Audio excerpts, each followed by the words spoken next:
Nossa República desta semana recebe com muito carinho o secretário de Estado de Educação, Alan Porto. Na pauta, os avanços na educação estadual. Mato Grosso deixou a vergonhosa 19ª posição no IDEB em 2019 para alcançar em 2023 a 8ª posição no ranking nacional. Secretário Alan Porto, seja muito bem-vindo à nossa República. Muito obrigado por ter aceitado o nosso convite. Bom, eu que agradeço aí, Mauro. Prazer estar sempre contigo aí falando sobre educação. Não me lembro se é o nosso segundo ou se é o terceiro encontro, mas... já falou mais duas vezes, esse é o terceiro já. Sempre que a gente fala de educação aí, realmente a gente avança e fala de várias coisas. Estou aqui à disposição, meu amigo. Então, a grande novidade desse ano é a mudança da posição da educação no Mato Grosso, o índice do IDEB. Nós começamos lá em 2019 na 19ª posição, quer dizer, lá no fim da fila, e saltamos 11 posições para o ano passado, 2023, indo para a 8ª posição no ranking nacional. Isso é uma vitória e tanto. E eu queria entender como é que foi esse processo, Alan. Claro que o governo já fez muitos investimentos em estrutura física, em novas escolas, etc., mas a questão do IDEB é mais pedagógica do que qualquer outra coisa. Então eu queria entender o que mudou, qual foi o processo que levou o Estado a superar essa dificuldade, a alcançar tantas posições e com a perspectiva fantástica de daqui a 2 anos já estar lá no top 5. Sem dúvidas, Mauro, é um grande feito que foi feito a várias mãos. Eu falo que aqui na SEDUC não tem um trabalho de A, de B ou C, tem um trabalho aí de 40 mil servidores da Secretaria de Educação, 650 escolas, nossas diretorias regionais, nossos professores, nossos estudantes. Então é um trabalho coletivo, é um trabalho conjunto. E é claro, o governador Mauro Mendes também, com toda a sua visão sistêmica, uma visão estadista, em 2019, como você mencionou, ele assumiu o governo, a educação era a 22ª colocada. Em 2021, que foi os resultados que nós estávamos ali no meio daquele processo de pandemia, o Estado melhorou algumas posições, chegamos a 19º, e agora, com os resultados que saiu semana passada, a prova foi realizada em 2023, o Estado de Mato Grosso aí aparece entre as 8 melhores educações do Brasil. Então, isso foi um trabalho grande que foi feito na rede, várias iniciativas dentro do programa Educação 3 anos, desde investimento em infraestrutura, investimento em tecnologia, mas principalmente na parte pedagógica. Eu me lembro que quando a gente estava pensando na educação, antes de entrar na parte pedagógica, a gente precisava fazer alguns ajustes na parte administrativa. E aí você deve se lembrar dos redimensionamentos que a gente fez, do reordenamento, da questão da escolha dos diretores de escola. Os diretores de escola eram escolhidos através de eleição. Nós mudamos e fizemos processo seletivo. A escolha dos professores temporários também, nós fizemos processo seletivo. Antes a escolha era por meio de títulos, currículo. Era uma escolha que tinha falhas dentro desse processo. Também o sistema estruturado de ensino que nós implementamos no estado de Mato Grosso, um material didático de excelente qualidade, com um currículo forte, formação dos professores, formação em serviço, o sistema de avaliação, que é o Avalia Mato Grosso, que a gente faz uma avaliação diagnóstica no início do ano, as avaliações a cada bimestre, e no final do ano a avaliação diagnóstica. A gente faz o processo de intervenção pedagógica, escola por escola, define meta por escola, incentivo para os professores também, que é o 14º, 15º salário, com base nos resultados de aprendizagem. Também incentivo para os estudantes. Então, não tem uma receitinha pronta e acabada. O que tem é um planejamento muito forte, uma política educacional de Estado, para os próximos 10 anos, e com investimento. Então, Isso foi feito ao longo de alguns anos. Confesso para você que a gente esperava melhorar, mas não melhorar dessa forma. A gente imaginava ali chegar em 11º, né? E quando realmente o ministro Camilo lá apresentou os resultados, onde aparece o estado de Mato Grosso entre as 8 melhores educações, realmente é aquele sentimento de dever cumprido, né? Que tudo aquilo que foi implementado na rede, né, com os nossos professores, com os nossos estudantes, eles entenderam, e os resultados estão aí para todo mundo ver, né, graças ao trabalho de muita gente, graças a Deus a gente conseguiu esses bons resultados. É claro que a gente ainda tem um espaço grande para crescer, né, Mauro? E a gente vai continuar firmes aí nessa direção. O governador já até estipulou, reajustou a meta que era para 2032, que era para estar entre as 5 melhores.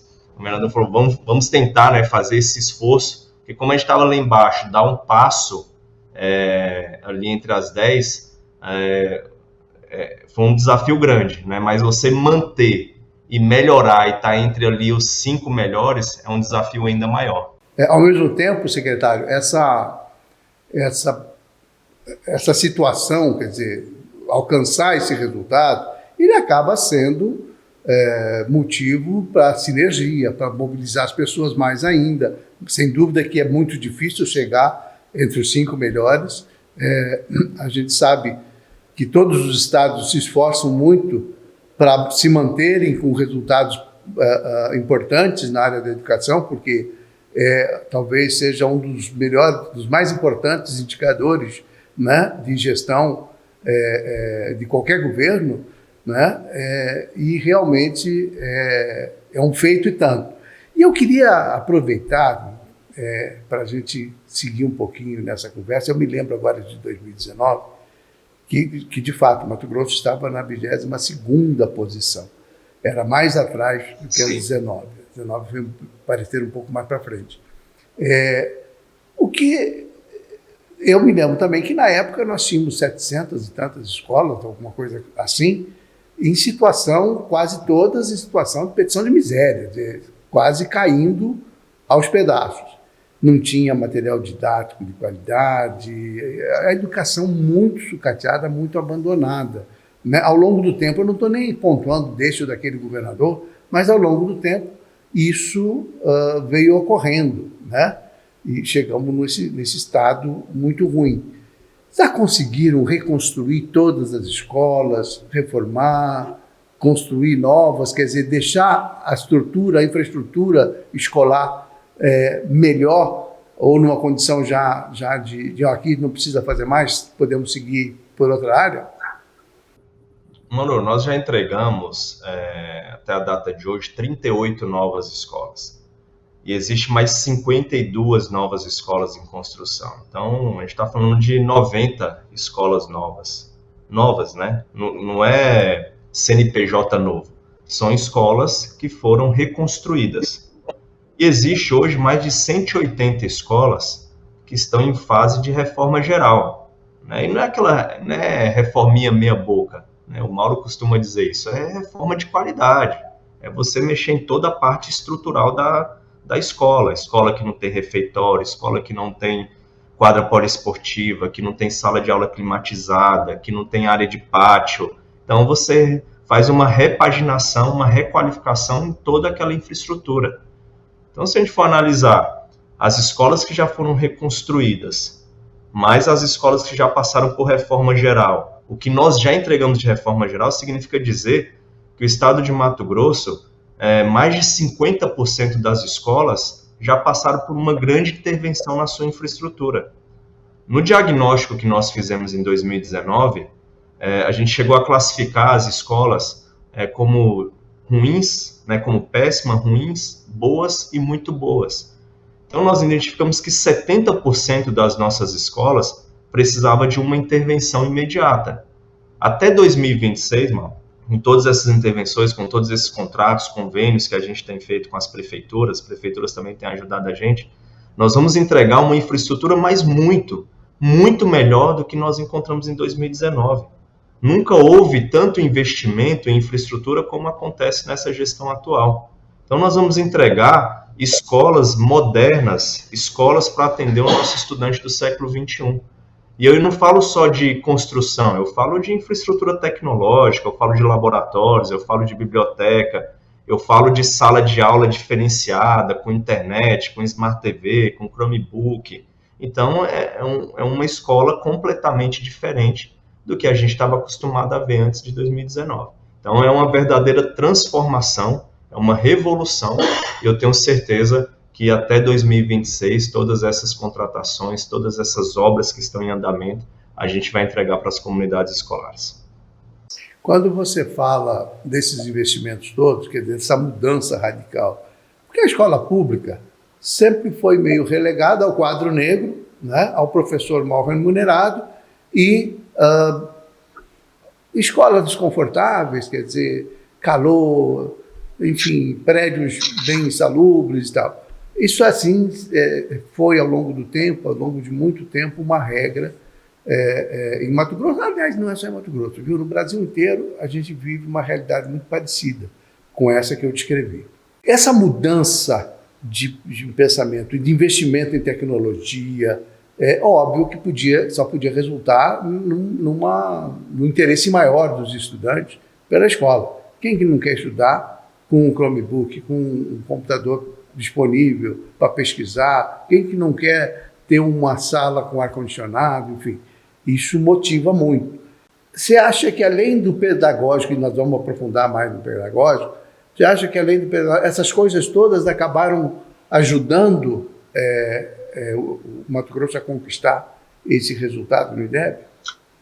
Com certeza. O pedagógico ele é muito importante, mas a ambiência também favorece.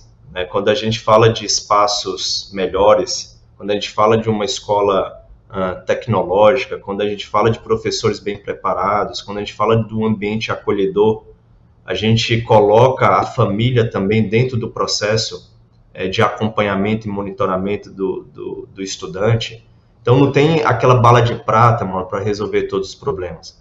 Quando a gente desenhou a nossa política, que é a Educação 10 anos, e a gente dividiu ela em 3 eixos, que é exatamente a infraestrutura, a tecnologia e a parte pedagógica, e muito me perguntava, Alan, vamos atacar então só o pedagógico aqui para a gente resolver o problema? Eu falei, não, nós temos que atacar todas as pontas. A gente tem 30 políticas aqui.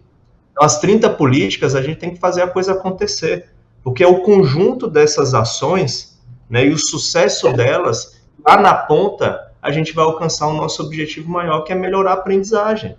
Né? Tudo converge para onde? Para o pedagógico. Então, investir em infraestrutura, eu dizia para a minha equipe, a gente tem que ter uma escola bonita, uma escola atrativa, uma sala de aula diferente, um laboratório para o estudante do século XXI, que isso vai favorecer o professor. O professor vai estar num ambiente legal, vai favorecer o aluno que vai estar num ambiente legal. Uma forma também de valorizar o aluno e valorizar o profissional da educação. Quando a gente coloca uma Smart TV dentro de uma sala de aula, onde o professor planeja a aula dele na hora da atividade, ele leva essa aula pronta, uma aula interativa, uma aula diferente, onde ele possa fazer pesquisa, apresentar conteúdos, apresentar vídeos, é uma aula diferente. Então, é esse sentimento que a gente tem que gerar dentro de sala de aula.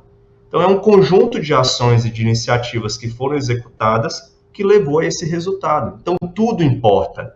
Não tem aquele negócio de você só focar numa direção, não. Você tem que focar em todas as pontas para fazer com que aquele resultado no final seja positivo. E sem dúvida é um trabalho enorme, né? Porque a educação em Mato Grosso é enorme, quer dizer, tem uma estrutura de gente, de pessoal, de atendimento muito grande. A gente vai um pequeno intervalo e volta num instante só. Você que nos acompanha, não saia daí, que a gente volta já já com a entrevista com o secretário de Educação, Alan Porto.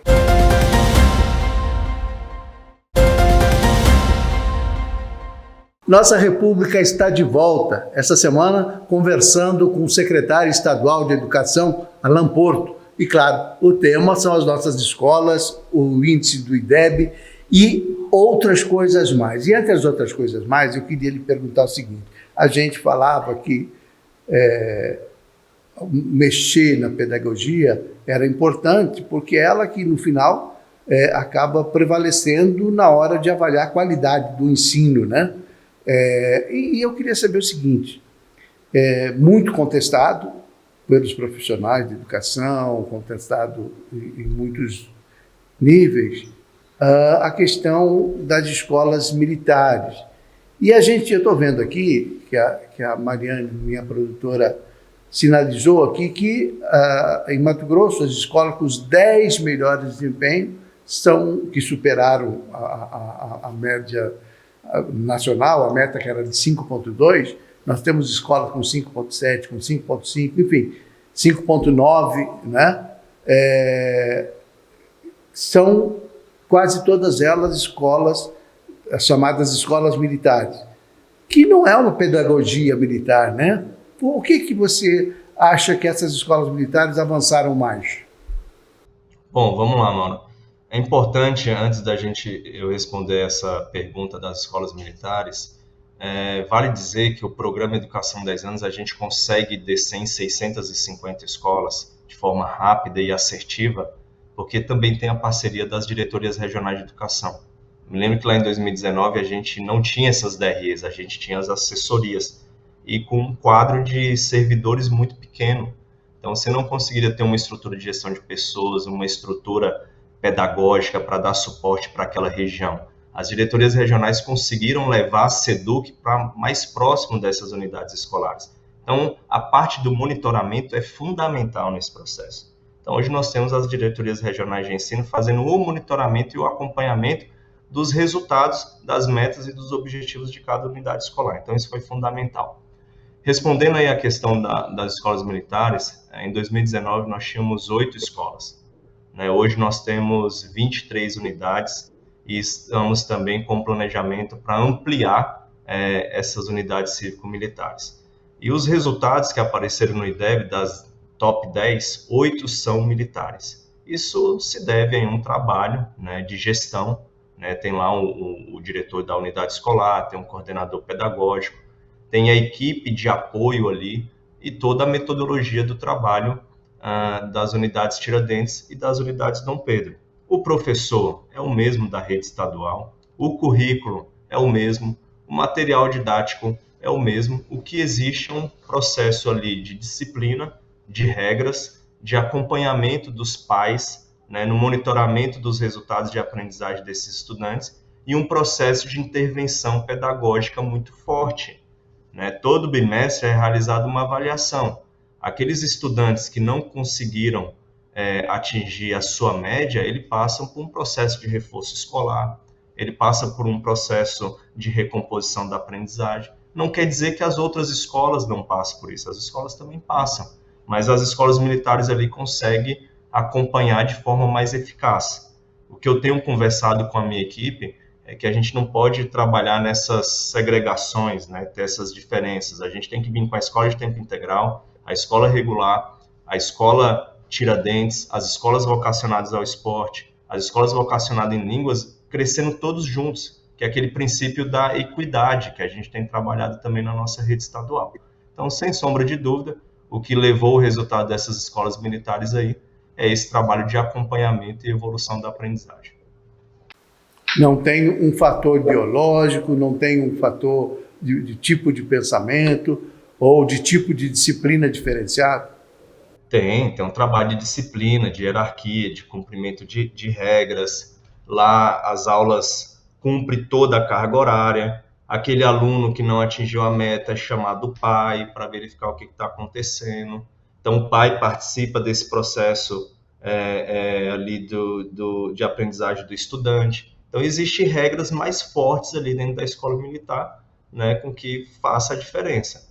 E uma coisa que a gente tem visto, isso está comprovado já em estudos, tá, Mauro? A escola que tem uma gestão administrativa forte, de acompanhamento e monitoramento, ela tem melhores resultados, tá? Isso acontece em várias redes do Brasil.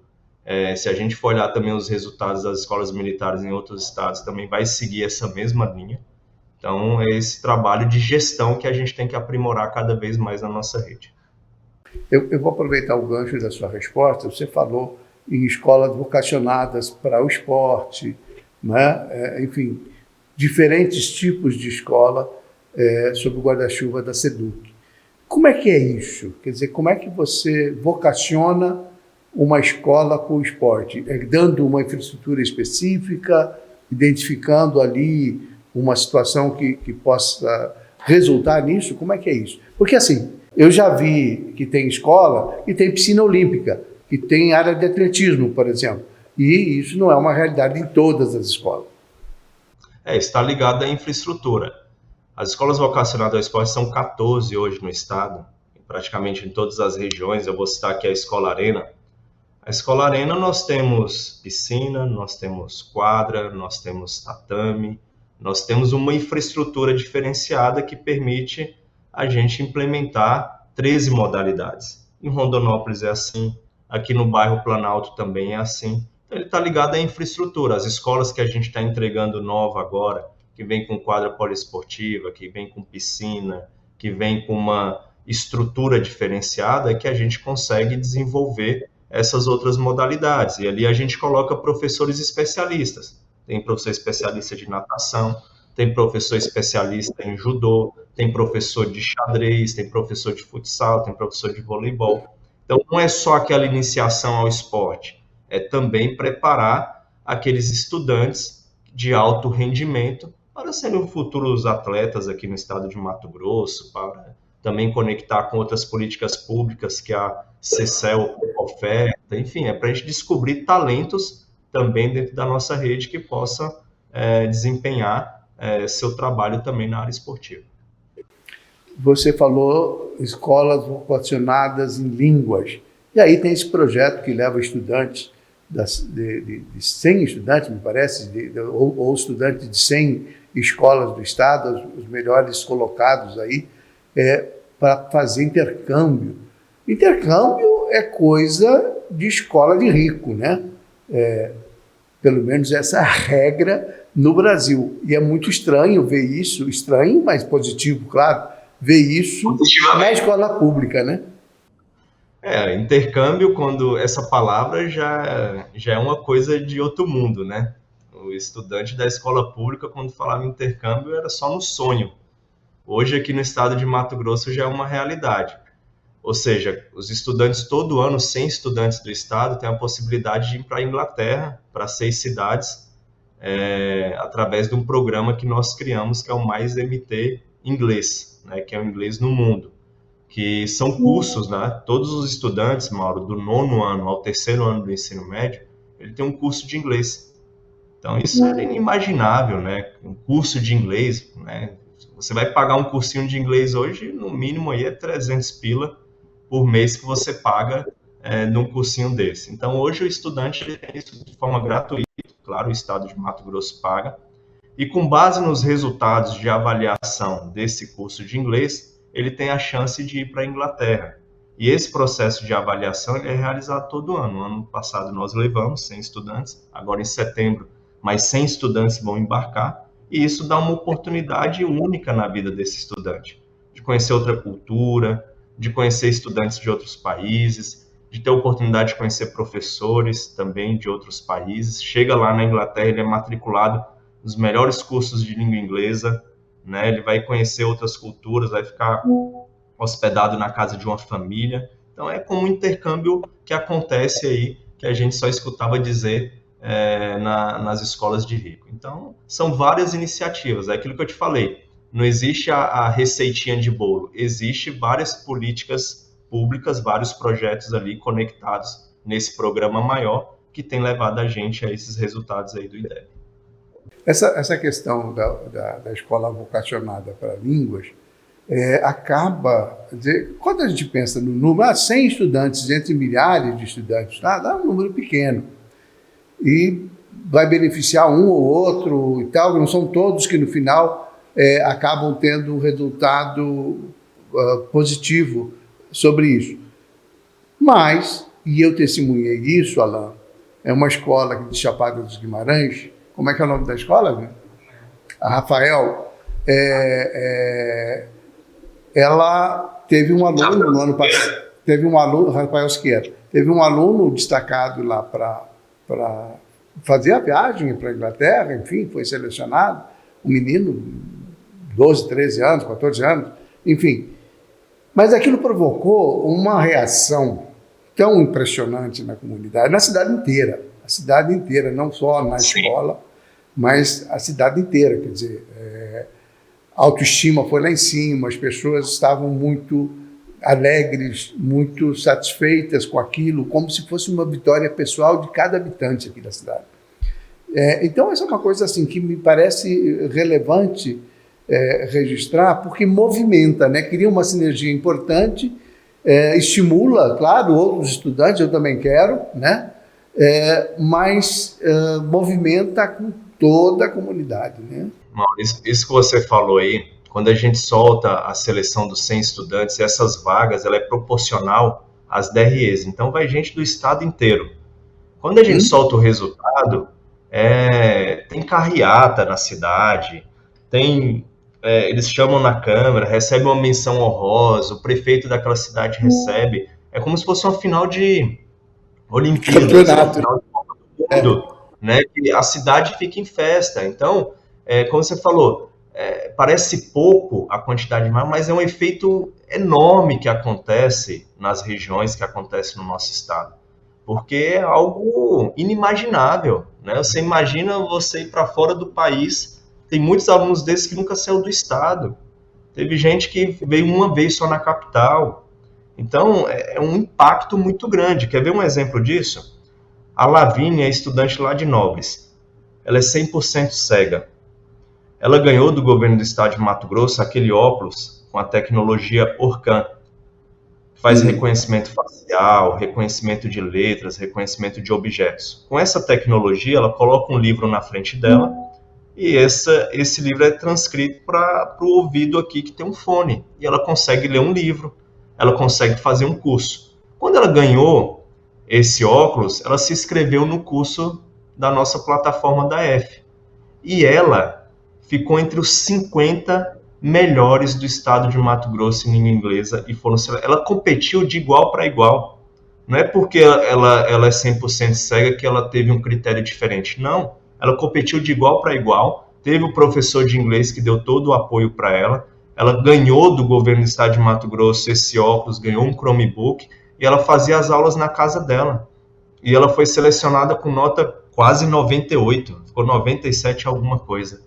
E ela vai estar embarcando agora em setembro para a Inglaterra. Olha a capacidade que a escola pública está tendo de incluir. Isso é uma inclusão assim, extraordinária. Qual é a expectativa? Quer dizer, claro, a curtíssimo prazo abre uma janela para o mundo, para essas pessoas que vão viajar, que vão fazer o intercâmbio, abre uma perspectiva enorme. Mas já existe um acompanhamento em relação àqueles que viajaram na primeira turma? Como é que eles estão se posicionando na escola hoje? Que tipo de ganho eles têm? E qual a perspectiva deles a longo prazo? A chegar na universidade, por exemplo? Excelente pergunta, Mauro. Quando eles retornam, a gente faz um processo de seleção através de uma avaliação chamada TOEIC, que é uma avaliação de certificação internacional. E a gente seleciona um aluno por região para ser o embaixador. Então, a primeira turma que foi o ano passado, a gente fez os jovens embaixadores. E o governo do estado de Mato Grosso credencia ele como embaixador daquela região.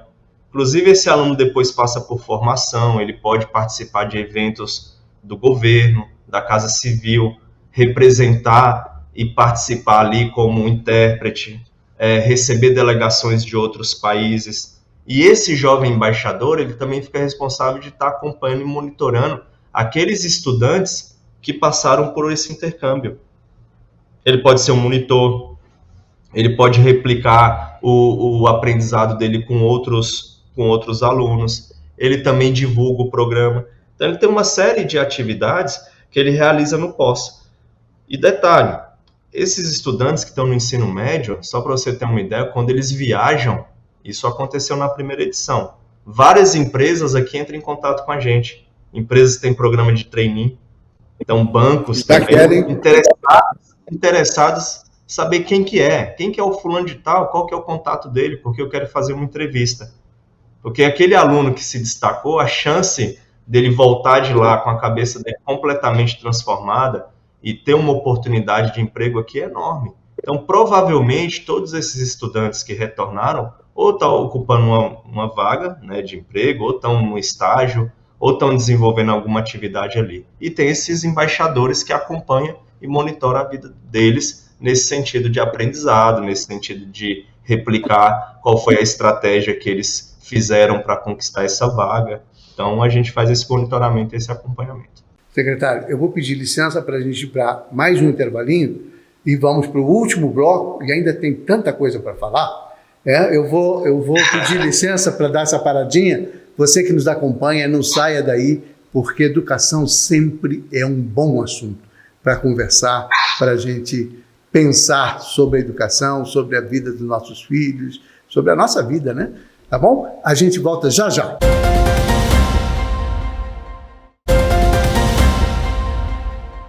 Nossa República dessa semana está de volta, trazendo uma entrevista com Alan Porto, que é secretário de Estado de Educação aqui de Mato Grosso, e a secretaria que vem promovendo uma revolução importante na educação, no ensino médio, principalmente, mas também auxiliando e apontando para o futuro de toda a educação, em todos os níveis de Mato Grosso. Educação, obviamente, secretário, é um investimento de longuíssimo prazo.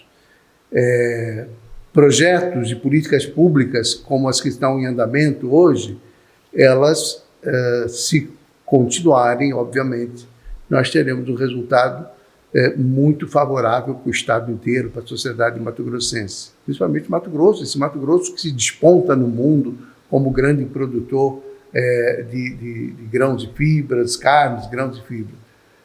E que pode se destacar pela inteligência, pela capacitação da sua população. E eu queria lhe fazer uma pergunta, eu sei que é difícil de responder, porque os governos vão se sucedendo, eles vão mudando. O governo Mauro Mendes termina em 2026. Nós temos uma eleição, né? E um novo governo, sabe-se lá qual, vai assumir. Como é que o senhor se sente em relação a esses programas todos? Quer dizer, a esse processo de escolas vocacionadas, de aumento, melhoria da qualidade do ensino visível, sendo pontuada todo ano, enfim, esse investimento que está sendo feito, que não é só uma obra física, mas é uma obra estrutural, uma obra que coloca a educação no patamar que ela precisa estar, sempre, né? Que deveria estar o tempo todo, e não eventualmente, né? Então eu queria saber de você, como é que você se sente em relação a isso, sabendo que você tem data e hora para deixar a secretaria, junto com o governador Mauro Mendes, e aí, isso tudo. É possível que essas políticas públicas permaneçam, sobrevivam ao interesse político, à visão política dos governantes? É possível, sim, Mauro. Eu acredito muito na capacidade, primeiro, das pessoas, porque a gente está falando da Secretaria de Educação de 40 mil servidores, 340 mil estudantes e 650 escolas, em todos os municípios do estado. E uma política pública, quando ela é bem elaborada, quando ela é bem gerida, ela começa a descer lá na ponta e começa a beneficiar a população e toda a comunidade. Eu tenho certeza que o próximo governador não vai querer mexer naquilo que está dando certo. Quando nós pensamos na política, nós pensamos numa política de Estado. O nosso programa ele é de 10 anos, ou seja, até 2032. A política de educação, 10 anos, ela está no PPA, ela está no PTA, ela está em leis, ela está em decreto, mas a gente sabe também que quando entra um outro gestor, se quiser mudar a lei, quiser mudar decreto, muda. Mas qual que é o mais importante de tudo isso? É que a política ela está na base, ela está lá na escola, ela está no chão da escola. Né? O processo de formação, processo de investimento em infraestrutura, projeto de qualificação dos professores, né? O programa que a gente tem de alfabetização na idade certa, o programa que a gente tem de alfabetização de jovens e adultos, um programa de avaliação. Então, quem não deixa mudar a política pública é a própria população, é os próprios pais, é os próprios professores. Então, aquilo que está dando certo, é difícil um gestor conseguir mudar. Né? Se ele tentar mudar, a resistência em cima disso é muito forte. claro que tem coisas que precisam aprimorar, coisas que precisam melhorar, como tudo na vida, né?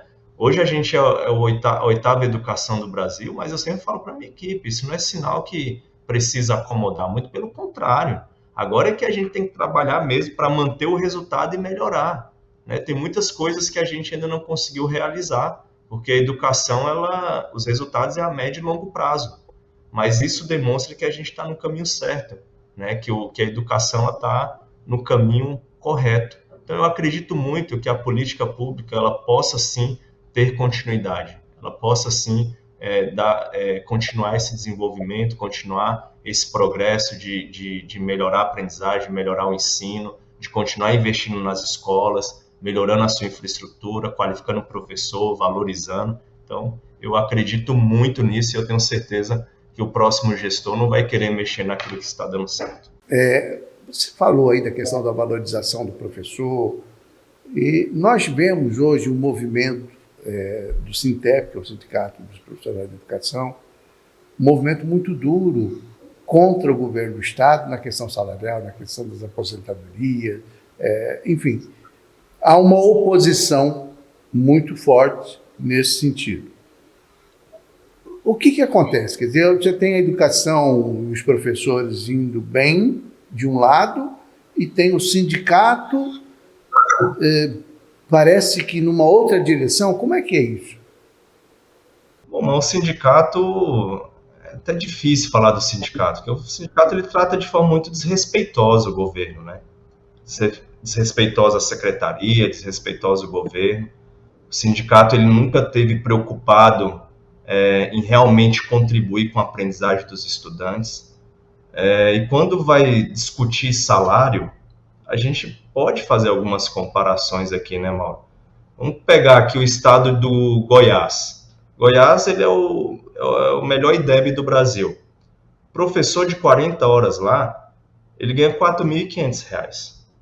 Sabe quanto que ganha um professor nosso de 30 horas aqui no Mato Grosso?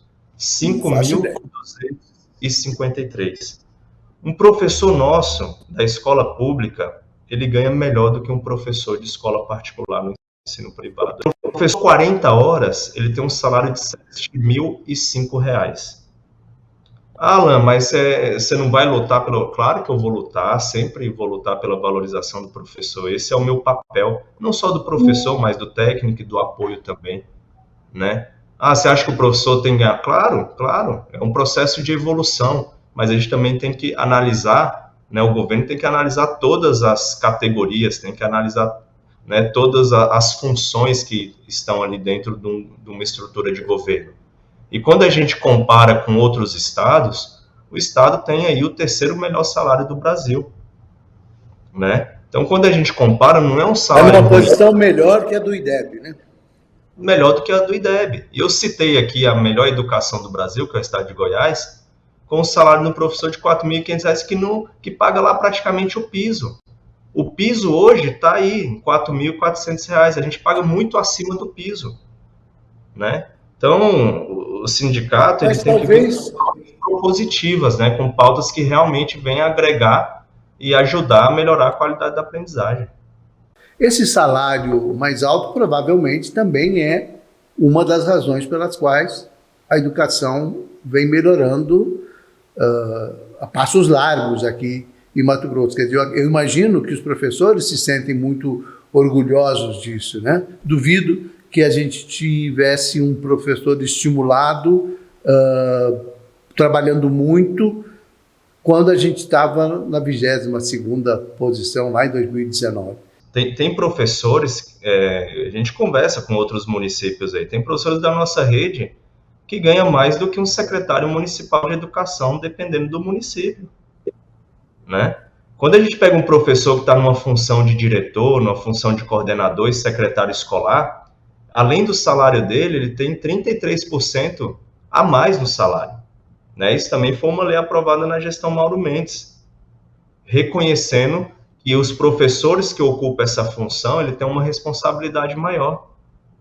Além do mais, foi instituído na gestão Mauro Mendes também o 14º e o 15º salário, atrelado a critérios de resultado, de aprendizado, de formação continuada, de assiduidade, de diminuição da evasão escolar. Na gestão Mauro Mendes também, nós entregamos para todos os professores notebook e pacote de internet.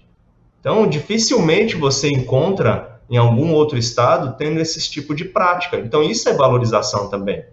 Reformar a escola, ter salas melhores, salas de professores melhor, ambiente de trabalho melhor, é também uma valorização profissional.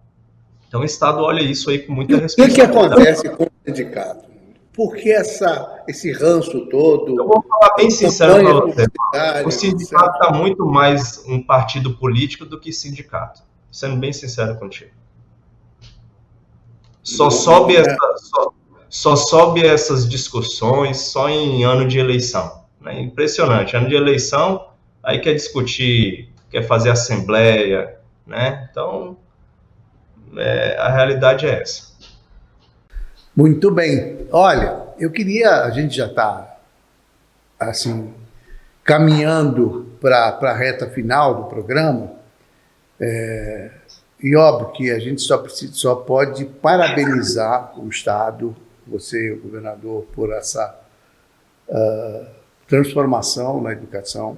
Eu sei que esse sempre deve ter sido o grande desejo de todo gestor público, de todo governador, de ter uma educação que despontasse. Mas é difícil fazer isso, quer dizer, a educação é uma área muito complexa, né? Eu tenho certeza que nem todos, embora pudesse ter alguns que tinham essa vontade, eles não conseguiram fazer uma gestão com esse nível. E eu queria saber de você o seguinte: você começou o governo como subsecretário, secretário adjunto, né?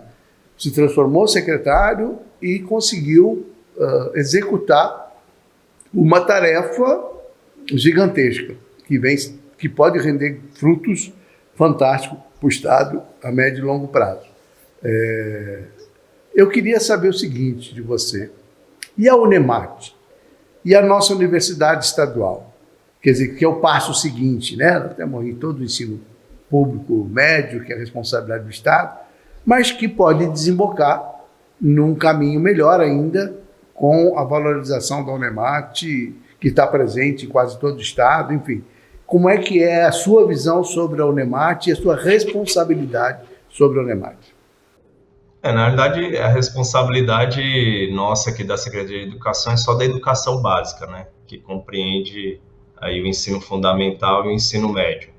A Unemat, ela tem a sua gestão própria, tem ali a Secretaria de Ciência e Tecnologia também, que participa desse processo, mas em relação à responsabilidade aqui da SEDUC, nós não temos em relação à Unemat.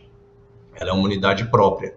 Mas eu penso que a Unemat aí é uma grande universidade que contribui, né, pode contribuir na pesquisa, pode contribuir com esses estudantes que saem do ensino médio e vão conquistar suas vagas aí em vários cursos, tem as suas qualidades, mas é aquele negócio também, precisa, né, aprimorar, precisa investir nas suas infraestruturas, investir, enfim, na qualidade ali da material humano. Então, eu entendo que a Unemat é um grande parceiro aí nessa trajetória desses estudantes do estado de Mato Grosso. Porque eu vejo, por exemplo, na Unemat, ela se destaca em algumas áreas, área de pesquisa. Recentemente, eu entrevistei uma professora, uma pesquisadora, funcionária de carreira, professora de carreira da Unemat, lá do campus de Barra do Bugre. É uma pessoa maravilhosa, e eles estão desenvolvendo lá pesquisa de produção de bioplástico, daqueles filmes plásticos que você usa para cobrir alimentos, etc., a partir do colágeno do peixe e do amido de alguns tubérculos, batata doce, etc. Juntaram essas duas coisas, estão produzindo esse plástico biodegradável, um patamar altamente tecnológico. Claro que ainda é uma pesquisa, mas mostra que está cumprindo o seu papel como universidade, que é de desenvolver tecnologia, e eu queria saber o seguinte: esse casamento ensino médio, embora eu entenda e compreenda a responsabilidade, os limites, mas é possível um programa que consiga unificar, não é unificar as duas coisas, mas assim, de uma coisa contribuir com a outra, quer dizer, de ser o terceiro passo? Com certeza, tanto na pesquisa, na inovação, na formação de professores, e a gente tem parceria com a Unemat aqui. Eu cito, por exemplo, você falou Barra do Bugres aí. Nós temos um programa de formação de professores indígenas, né, que é uma parceria que a gente tem com a Unemat. Tem um polo indígena em Barra do Bugres, onde está formando hoje mais de 100 professores, né, que estão no curso de especialização e também que estão saindo do ensino médio e fazendo a sua graduação. Então, o Unemat sempre foi um grande parceiro e a SEDUC também sempre foi um grande parceiro da Unemat. E não só na pesquisa também, mas na inovação também. Bacana. Olha, parabéns. Aliás, falando de educação indígena, esse processo começou no ensino universitário indígena lá no governo Dante Oliveira e vem se mantendo uma política pública ao longo de todos esses anos, né? Mas olha, eu queria deixar aqui os parabéns da nossa República a você, a toda a equipe da SEDUC, porque Mato Grosso merece. Mato Grosso é um estado fora da curva, que estava atrasado em algumas áreas, mas que aos poucos vem crescendo, vem se superando, né? E vai despontar, eu não tenho dúvida nenhuma, como o principal estado da federação em pouquíssimo tempo, em todas as áreas. Parabéns, parabéns pela sua contribuição aí na Secretaria de Educação. Obrigado, Mauro. Aproveitar o espaço aí para os nossos ouvintes aí, quem está acompanhando e assistindo a gente, aos professores, né? Agradecer mais uma vez a todos esses profissionais que se dedicaram, que se esforçaram tanto, aos estudantes que realizaram as provas, às famílias que acompanharam esses estudantes, e todas as nossas escolas que diretamente e indiretamente contribuíram para que esse resultado fosse satisfatório para Mato Grosso. Então, quem ganha é o estado de Mato Grosso, é a comunidade, é a sociedade civil, e nós vamos continuar nessa luta, né, para melhorar cada vez mais a nossa educação. Nós não queremos ser o oitavo, não, nós queremos ser a melhor educação do Brasil. Muito bem, é para frente que se anda. Muito obrigado, nossa República vai ficando por aqui. E até a próxima semana com uma outra entrevista tão importante quanto essa. Um grande abraço a todos.